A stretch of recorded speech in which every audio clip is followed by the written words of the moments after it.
May nagpuntang napagwapong seller sa museum at may daladalang... Ito. Bibenta ko to. Ay, black. Uy!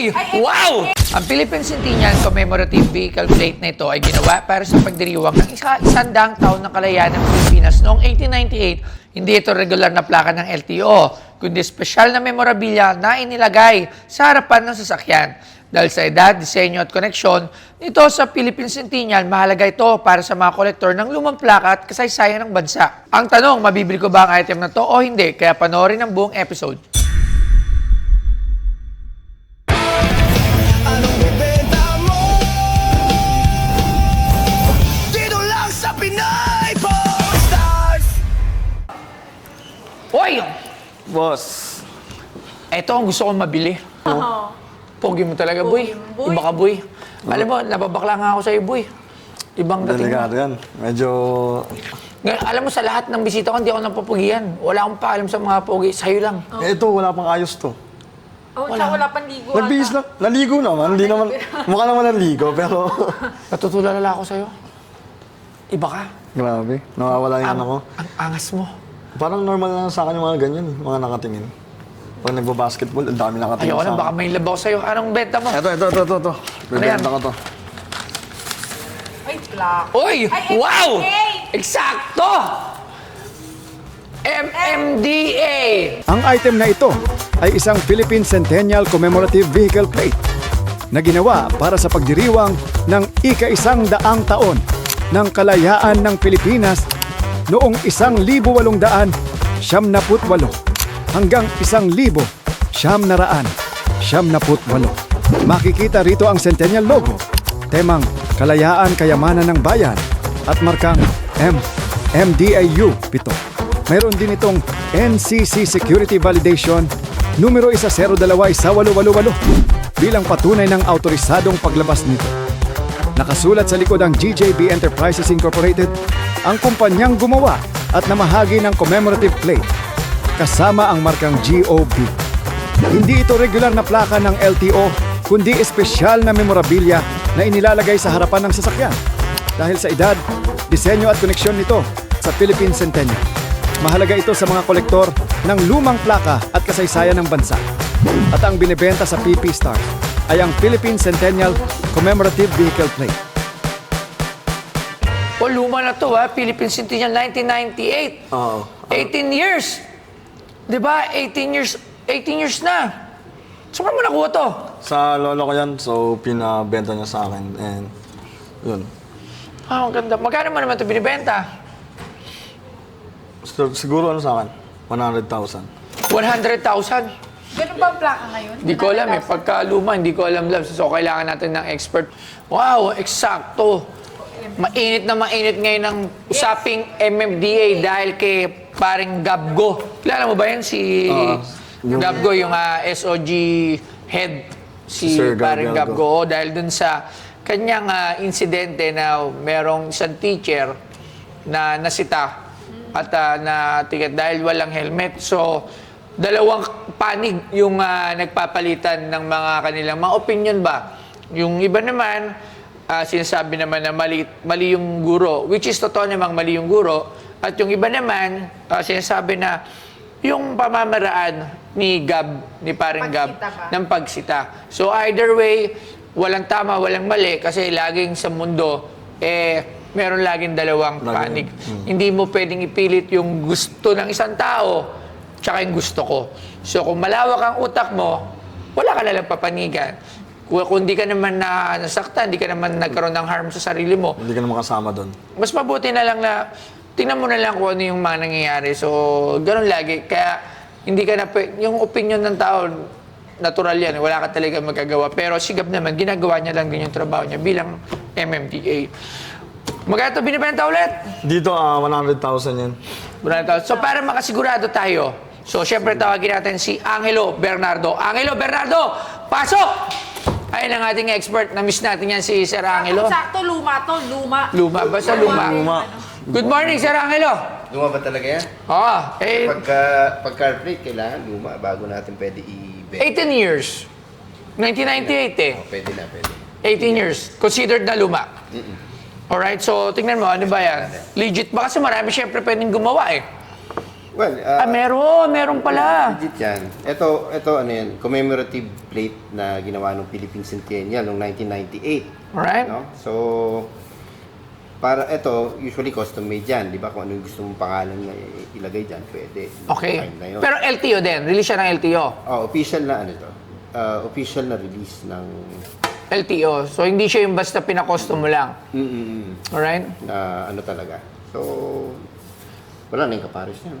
Bakit? Ano ka pares? Sa harap at likod. Hindi, pwede isa lang pala kasi commemorative. Okay. Walang kapares. So usually, yung may-ari niyan, ano? Okay.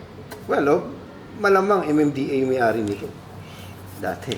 Official ng MMDA. Oo, kasi hindi ka naman siguro maglalakas ng loob na paggawa mo MMDA tapos hindi ka MMDA. Right. Yung time na yun. Ano? So, Okay. kung sino sa MMDA, hindi na natin alam. Okay. Ng ano yun, ano? And I would say, yes, maraming nangongolekta ng mga card plates. Lalo na yung mga 1930s, 1940s, 1950s, 1960s na card plates. Yun yung mga hanapin natin. Yung mga luma. Yung mga mahal Okay. talaga. No? Ito, yung mga ganitong commemorative plates, meron din ng ganyan. Meron din Kolektor. collect niyan. Oo. Actually, nagsimula yun noong 1960s. Yung mga Mabini Centennial, Rizal Centennial, mga ganon. So, lahat ng mga Centennial, ginagawa na yun ng mga plates. Okay. Mga card plates. So, ito, Philippine Centennial is very collectible. Maraming ginawa. Bah. Ano yan? Pati yung San Miguel was into it. Di ba? Gumawa siya ng Centennial Battle. Collectible, okay. So, ang tanong, Diba? Sir Angelo, magkano naman ang presyo ng ganyan? Magkano? Well, given its condition, mukhang tinupi ito and probably alis sa junk shop, inano na, tinupi na siya, tutunawin na sana. So, pero may nakakitang marunong at binalik sa tupi. No? Pero parang wala namang kalawang eh. Wala. Natupi lang eh. Na-preserve. Aluminum ito, so hindi siya kalawang yun. Ano? Okay. So, well, ako, yung retail, ganitong condition, siguro sa akin mga between 2,000 to 2,500. Maraming salamat. Thank you, sir. Maraming salamat. Maraming salamat. Sige, sir. Thank you. 2,000. Parang masama yung loob mo 2,000. 2,000? Magkano nga uli yung ano mo? 100,000. Malapit.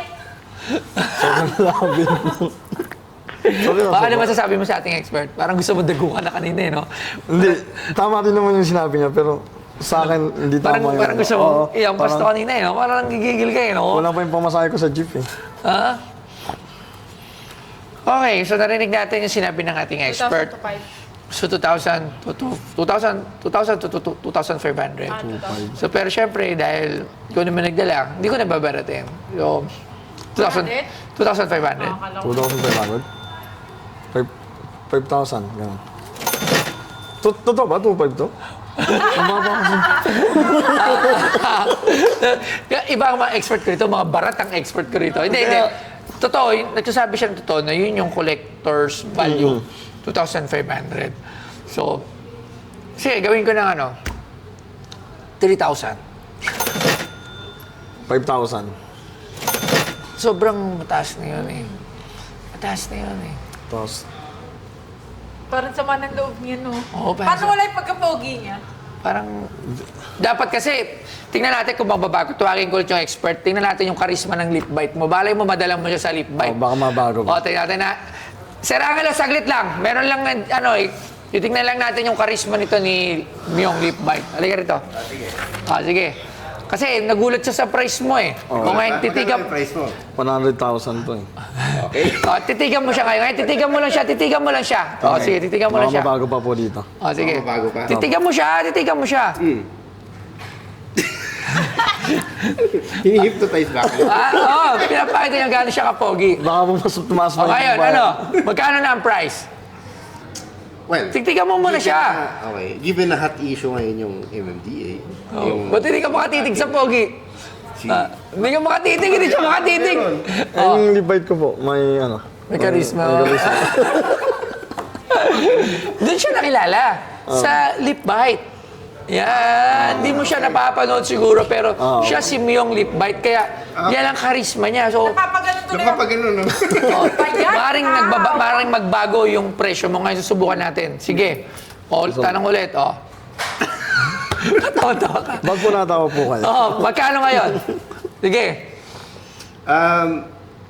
Well, hati issue siya, di ba? So, given na ganun nga, pwede mo itaas na konti. Wow! Wow, eh. Mabait! Mga magkano? 3,000. Wala, hindi yung epekto. Sige na, thank you. Yung 3,000, hindi yung epekto. O, sige na, thank you, Sir Angelo. At least pinatas ng 500. At least, lip bite mo, 500 lang pala ang halaga. 500 lang pala. Oh, 3,000 pesos. Wala, kala ko sabihin niya 5,000. Bibiling ko sana eh. 3,000. Sige. Oh, 3,000. Maraming salamat. Thank you very much. 3,000 pesos. O, yan. 3,000 pesos. Hindi, okay lang po. So yun, nagpunta ako ngayon dito kay Boss Toyo para magbenta ng plaka. Pero dun sa in-expect kong price is hindi umabot. Pero okay lang naman din kasi wala rin akong magagawa kahit anong pilit ko eh. Kung yung price niya talaga is para doon, edi sige. And how was my experience? Okay naman so far.